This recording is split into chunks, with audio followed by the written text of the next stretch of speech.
Hi, my name is Tomasz Pruski, and I'm a senior level designer on Sniper Ghost Warrior 3. In this video, we wanted to show you something cool a lot of you guys were asking for, and that's challenge mode. The highest difficulty setting designed for the most demanding snipers out there. To show you what you can expect from challenge mode, we're going to play one of the many side missions available in Sniper Ghost Warrior 3. The side missions are divided into several exciting storylines, all related to the Radki Lions, a resistance movement fighting for their homeland. In this one, we've received intel from one of their agents about an old military base with active payloads, located in underground silos. The Separatists are planning on launching them at strategic locations to cut off the region from outside help, and we have to stop them.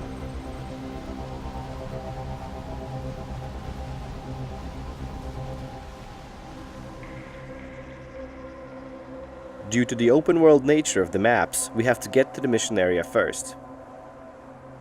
The first thing you might notice about the game is the missing HUD. That's because we're playing challenge mode. All the non-essential elements of the HUD are disabled to make players rely on their skills rather than the game's help.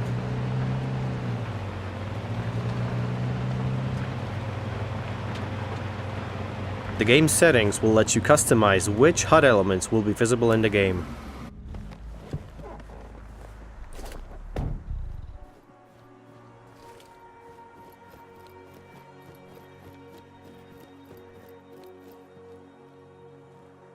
Once we are at the mission area, we'll use the drone to find out the tactical overview of the battlefield ahead of us, and look for a way inside.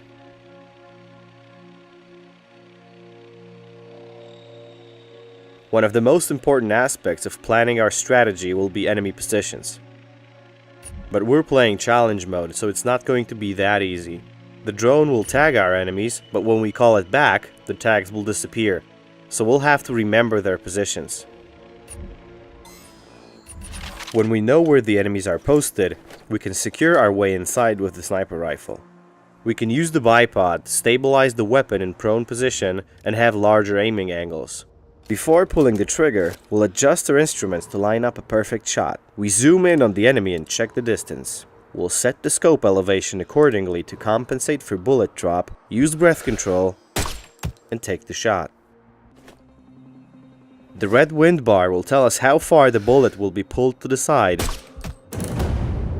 We have to aim for the head because the armored enemies in challenge mode can withstand a chest shot. We can switch to armor-piercing bullets to make sure we do some extra damage. But we can only carry a limited amount, so we'll have to make each shot count.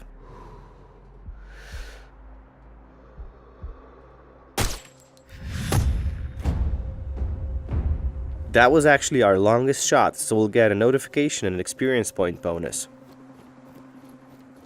Once we've sufficiently weakened the enemy defenses, we can start making our way towards the outpost.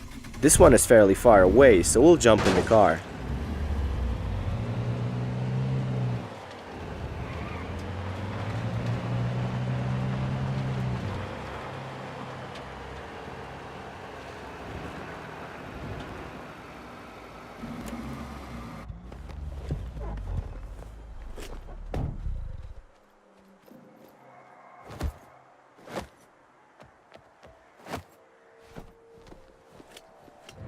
We can use scout mode to look for ledges that we can climb in order to infiltrate the enemy outpost. It's good to look around because there's always more than one way in, and it often involves using extreme navigation on some hard to reach places.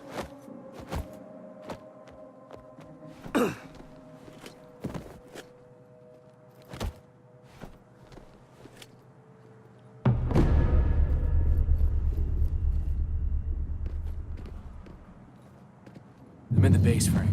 There are 4 missiles here, for fuck's sake. Fuck. Get to the silos and upload the virus. Quick. Right. Once we're inside, we'll try to find a good vantage point and scout the inside of the outpost. There are 4 missiles that we need to disable in order to ensure the safety of Georgian civilians.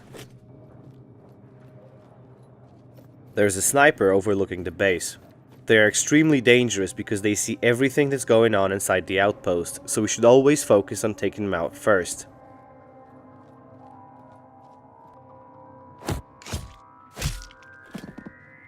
We need a tactical update, so we'll use the drone to scout the inside of the base. As you can see, the compound is actually a huge location, so we should really do our best to locate all the enemies.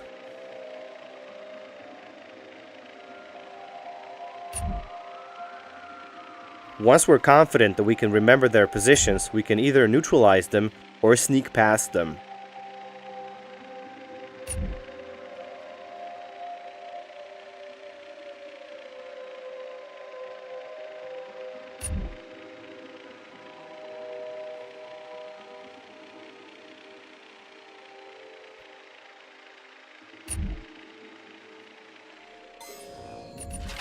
We take care of the sniper and search his body for useful stuff.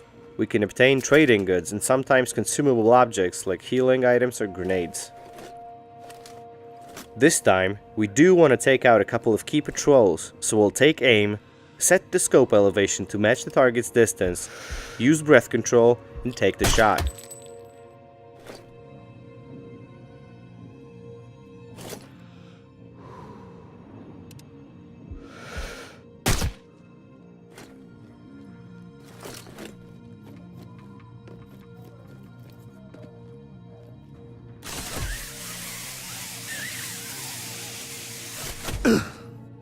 We'll want to hide the body of the last target because it's fairly close to the patrol paths of other enemies, and we certainly don't want to raise an alarm.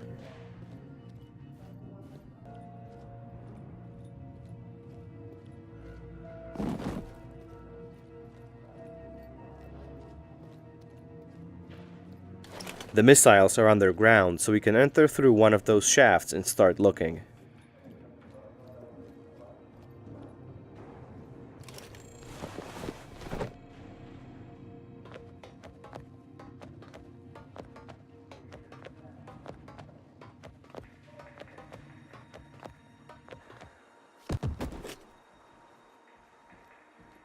We've entered the silos right next to one of the missiles, so we can upload a virus that will render the first one unusable.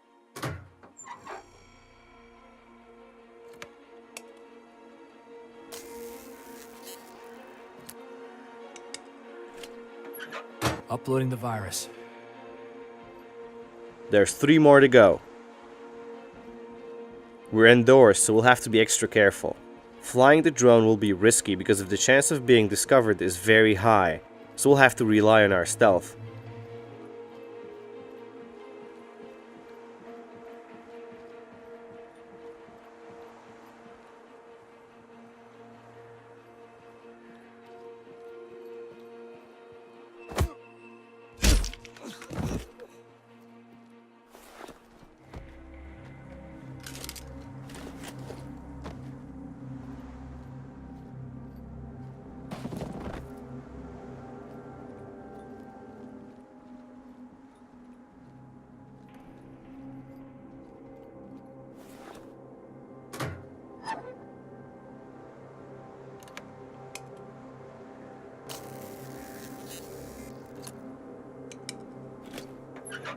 The virus is coming to the second missile. We're halfway there. 2 more missiles to go. An enemy is facing the door that we want to go through, so we'll distract him with a luring stone. That was actually a poor throw, so now the enemy will come right at us and we'll have to improvise quickly. We've scored another skill point, but this time it's Ghost Specialization Point awarded for stealth gameplay. In challenge mode, the enemies are more perceptive than normally, so being careful is always a priority.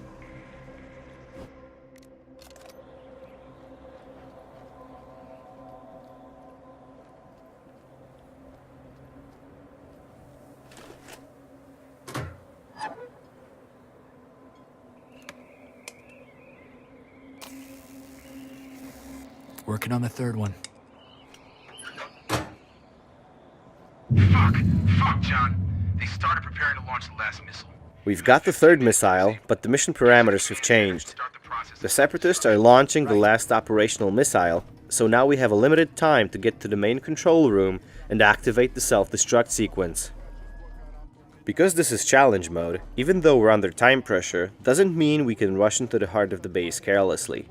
We don't have the luxury of facing the enemies on high alert. We can use the radios to lure enemies into traps.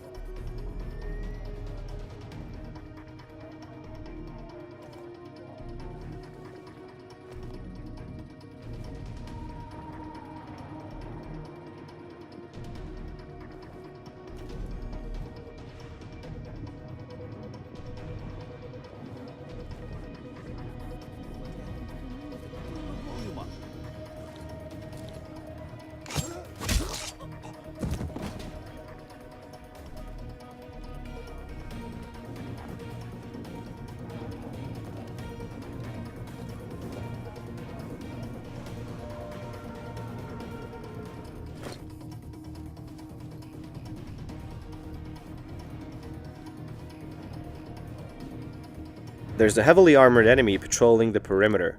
Taking them out silently is very hard to do because we can't perform melee kills on them due to their armor padding. So only a shot to the back of the head would do the trick. For now, we'll use a gadget to help us out. Since we can't tag our enemies, we'll use a warning device that will alert us of nearby enemies. There's another guard inside, so we'll use the fuse box to lure him out and set down an ambush.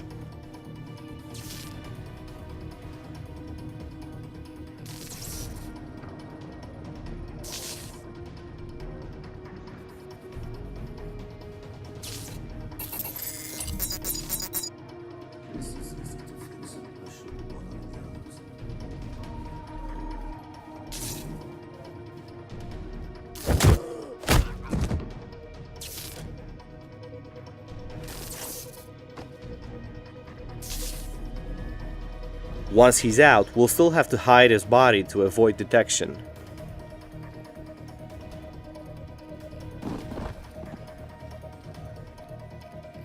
The main control room is only an elevator ride away. We're getting close to completing this mission. I don't care. Kick his mother in the jaw. There's two guys in the doorway. It would be extremely risky to try and rush them, so we'll use a flashbang grenade to daze them.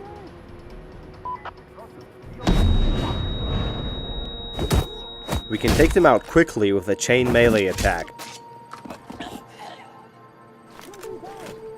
Reporting casualty.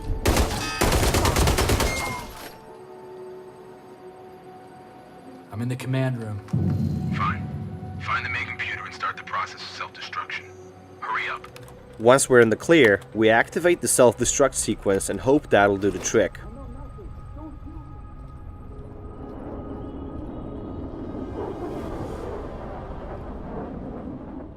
We've successfully cleared one of the side ops.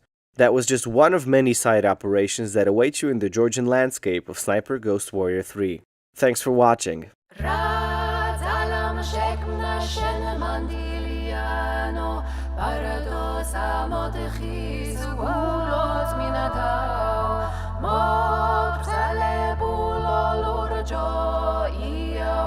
Pirim zis toali